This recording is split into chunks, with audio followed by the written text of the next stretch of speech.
Good morning class. In today's class, we will discuss about cash flow statement in practical way. तो आज हम practical way में practical question ही से शुरू करते हैं।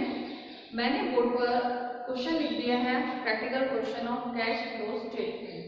यहाँ पर देखिए आपको क्वेश्चन में दिया होगा बुक्स में या आपके क्वेश्चन पेपर में प्रॉफिट एंड लॉस अकाउंट बना के दिया होगा, जहाँ पर आपको दोनों साइड का डेबिट और क्रेडिट साइड का पर्टिकुलर कॉलम दे रखा होगा, अमाउंट दे रखी है। अमाउंट हमें किस तरह से दे रखी है? तो सैलरी की है 15,000, रेंट 8,000, डेप्रिसिएशन दे रखा है 2,000 का, to loss on sale of land 1,000, goodwill की है, रिटर्न ऑफ की है 4,000 की, प्रपोज्ड डिविडेंड है 5,000 के, प्रोविजन फॉर टैक्स है 5,000 का और नेट प्रॉफिट है 11,000 का। तो टोटल है आपका 51,000। दूसरी साइड आपकी ग्रॉस प्रॉफिट दे रखा है, ग्रॉस प्रॉफिट 45,000 का है and by profit on sale of land 4,000 और इनकम टैक्स रिफंड 2,000। तो ये आपका रफली एक क्वेश्चन है जो मैंने बोर्ड पर आपको उतार दिया है। आपकी बुक्स में भी अवेलेबल है, क्वेश्चन इलस्ट्रेशन है, आप वहाँ पर भी चेक कर सकते हो। और यहाँ पर मैंने आपको आइटम्स बोल दी हैं, तो आप अगर आपको नहीं दिखाई दे इजीली तो आप वर्बली भी समझ सकते। तो let's start the solution of the question. Calculation करनी है हमको, calculation of cash flow from operating activity से। ठीक है, जो आइटम्स दे रखी है हमारी वो ऑपरेटिंग एक्टिविटी से रिलेटेड है। अब हमको सबसे पहले क्या लेके जाएंगे हम? Net profit. नेट प्रॉफिट, अब नेट प्रॉफिट जब हम क्वेश्चंस में देखते हैं तो यहाँ पर 11,000 का दे रखा है। ठीक है, आपको सॉल्व करके दिखा रही हूँ कि किस तरह से आपको नेट प्रॉफिट निकालना है। तो जो नेट प्रॉफिट है 11,000 का है। अब क्वेश्चन में दो चीजें और दे रखी हैं आपको, propose dividend and provision for tax. ठीक है, तो ये जो नेट प्रॉफिट दे रखा है आपको, दैट मीन्स कि ये सब आइटम डिडक्ट करने के बाद में आपका नेट प्रॉफिट आया है। ठीक है, जबकि हमें क्वेश्चन में कौन सा चाहिए होता है? हमेशा बिफोर वाला। ठीक है, तो हमको क्या निकालना है? Before profit. ये हमारा जो प्रॉफिट दे रखा था वो आफ्टर प्रॉफिट है, तो हमें बिफोर लाने के लिए इसमें वापस रिवर्स गेयर में ऐड करना पड़ेगा। तो ऐड करेंगे हम प्रपोज डिविडेंड, प्रपोज डिविडेंड कितने के हैं? 5,000 के, और प्रोविजन फॉर टैक्स है आपका वो भी 5,000 का ही है। Provision for tax 5,000। ठीक है, टोटल कर लोगे आप, आपका आ जाएगा 21,000 रुपीज। ठीक है, net profit before, net profit before tax and dividend. तो ये वाला जो नेट प्रॉफिट है वो आप क्वेश्चन में लेके जाओगे। ठीक है, क्लियर है अंदर?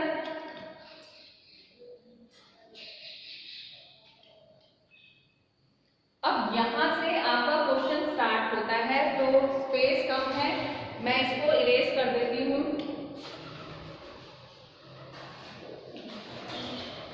क्योंकि आपको समझाना था, कैलकुलेट करके बताना था कि कितना नेट प्रॉफिट है। तो यहाँ पर आ जाएगा क्वेश्चन जब स्टार्ट होगा तो आप स्टार्ट करोगे नेट प्रॉफिट से। कितने का था आपका? 21,000। ठीक है, 21,000 का आपका नेट प्रॉफिट है। अब आपको एक्सपेंसेस और इनकम लेके जाने हैं। इसको मैं थोड़ा पहले कर देती हूँ क्योंकि आई थिंक शायद लास्ट वाला कॉलम आपको दिख नहीं रहा होगा, और ये जो नेट प्रॉफिट है वो आपका आउटर कॉलम में ही जाएगा। आई थिंक यहाँ से आपको दिख रहा है। अब इसके नाम ऐड करेंगे, पहले लिखते हैं cash and cash equivalent expenses.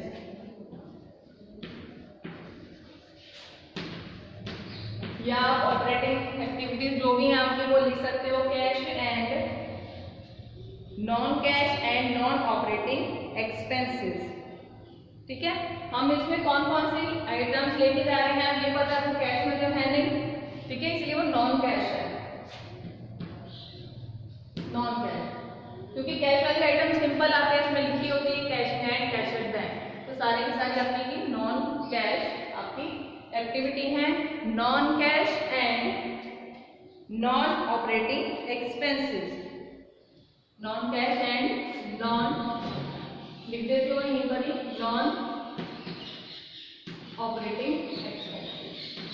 अब कैश फ्लो स्टेटमेंट में हमें क्या करना है, एक्सपेंसेस हैं तो हम उसको ऐड करेंगे और इनकम है तो उसको लेस करेंगे। ठीक है, आप जब अकाउंट बनाते हो तो भी तो आप यही करते हो, ये वाली आइटम में से आप इसको माइनस करते हो, इनकम होती है आपकी क्रेडिट साइड है तो भी आप इसको माइनस करते हो, तो वैसा ही हमको करना है एक्सपेंसेस में। अब आइटम्स लेके जाते रहोगे आप, कौन कौन सी आइटम्स हैं आपकी, फर्स्ट है तो आपका डेप्रिसिएशन,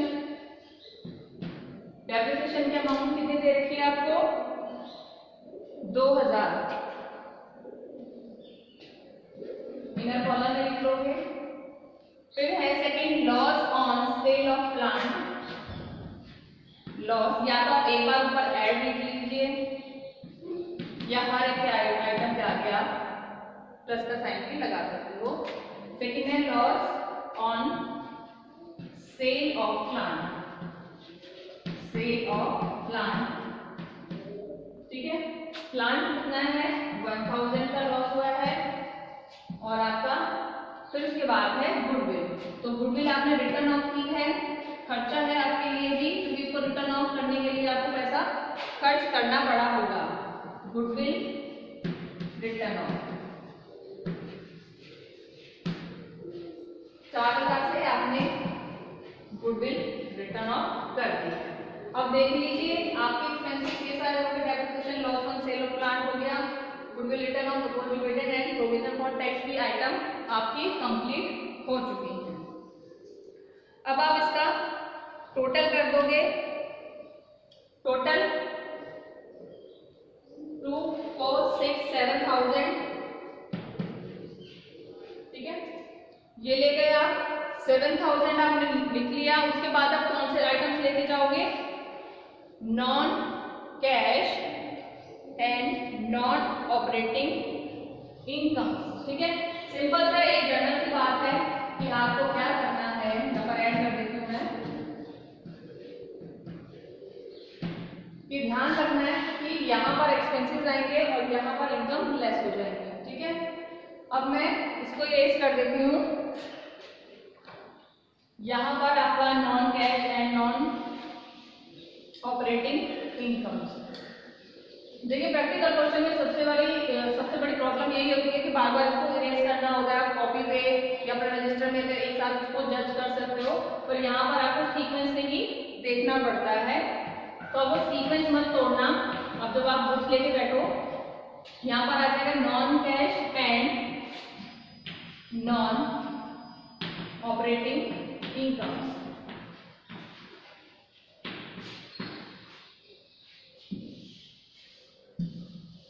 ठीक है, यहाँ पर हम टोटल करके रख लेते हैं। मैं यहाँ पर इसको 21 में मैंने 7,000 ऐड किया था एक्सपेंसेस का, यहाँ पे 28,000 कर देती हूँ, ठीक है। अब यहाँ पर हमको सारी की सारी इनकम लेके जानी है। इनकम कौन सी हमारी, profit on sale of land और इनकम टैक्स रिफंड, दो ही है आपकी, profit on sale of land, ठीक है, कितने का है 4,000, क्योंकि आपको प्रॉफिट हुआ है, इनकम हुई है, इसलिए मैंने इसको ब्रैकेट में लिख दिया है, और इनकम टैक्स रिफंड हुआ है, आपको वापस मिला है कितने का 2,000 इनकम टैक्स रिफंड।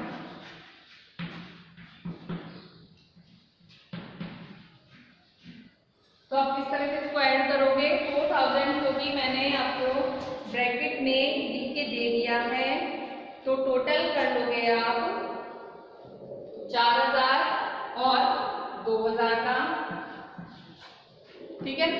ब्रैकेट में मैंने इसलिए लिखा है कि हालांकि है कोई आइटम्स माइनस करने की, पर अगर माइनस करेंगे क्योंकि हमको पैसा वापस मिला है संस्था को, तो हमारे लिए इनकम हो रही है संस्था को, इसलिए मैंने माइनस करके इसको क्या करा है 6000 रुपये यहां पर माइनस किया है। ठीक है, 22,000 अब संस्था के पास में कैश का फ्लो हुआ है। ठीक है, एक्सपेंसिव पे ज्यादा खर्चा किया है जबकि इनकम उसे कम रिसीव हुई है, सिर्फ 6000 रुपए की इनकम हुई है, तो हमारा टोटल आउटफ्लो कितना हो गया 22,000। कैश जनरेटेड, अब कैश कितना जनरेट हुआ है, कैश जनरेटेड फ्रॉम ऑपरेशन कि जितनी भी आपने व्यवसायिक क्रियाएं की हैं उनसे कैश आपका इतना जनरेट हुआ है 22,000 का। अब क्वेश्चन में एक पॉइंट जो मैंने बोर्ड पर नहीं लिखा था वो ये है आपका कि टैक्स पे किया है 4000 का। आपका जैसे आपके क्वेश्चंस में एडजस्टमेंट होती है उसी तरह से आपका दे रखा था, एक ही पॉइंट बहुत छोटा सा कि इनकम टैक्स पेड, तो कैश जनरेट हो गया, आपके ऑपरेशन जितने भी आपने क्रियाएं की हैं अब उसमें आ जाएगा टैक्स पेड, माइनस कर दोगे 4000 जो कि मैंने अभी आपको बोला है, तो 4000 में से आप माइनस कर दोगे तो टोटल आपका आ जाएगा 18,000। ठीक है, 18,000 क्या है आपका net cash flow from operating activity. Net cash का फ्लो हुआ है, cash flow from operating activity कि नेट कैश का फ्लो कितना हुआ है अब 18,000 रुपए का, जबकि हमको अकाउंट देख के पता लग रहा है कि कितने का हुआ है। अब एक चीज मैं जो आपको बताना चाह रही हूँ वो ये कि जब मैंने आपको क्वेश्चन के बारे में जब चैप्टर स्टार्ट करवाया था तो मैंने एक चीज बोली थी कि कैश फ्लो स्टेटमेंट में हम क्या देखते हैं, only those transaction which is relate to the cash, जो कि कैश से संबंध रखती है। हमें प्रॉफिट एंड लॉस पूरा दे रखा है, पर in profit and loss account also we want to know the only those transaction which are related to cash. ठीक है, जो कैश से संबंधित है, तो हमने सिर्फ उन्हीं ऑपरेटिंग एक्टिविटीज को लिया है जो कि हमारी कैश फ्लो स्टेटमेंट में एक पार्ट प्ले करती है हमारी जो ऑपरेटिंग एक्टिविटी, तो सारी की सारी हमने सैलरी और रेंट नहीं लिया है, इसीलिए डेप्रिसिएशन लिया है, loss on sale of land, goodwill return of, proposed dividend, provision for tax, loss on profit on sale of land और जो इनकम टैक्स जो रिफंड हुआ है। तो हमारा बहुत ही छोटा सा सिंपल सा क्वेश्चन है कैश फ्लो स्टेटमेंट का, जिसमें हमने सिर्फ ऑपरेटिंग एक्टिविटीज को ही लिया है। क्लियर है यहाँ तक सभी को?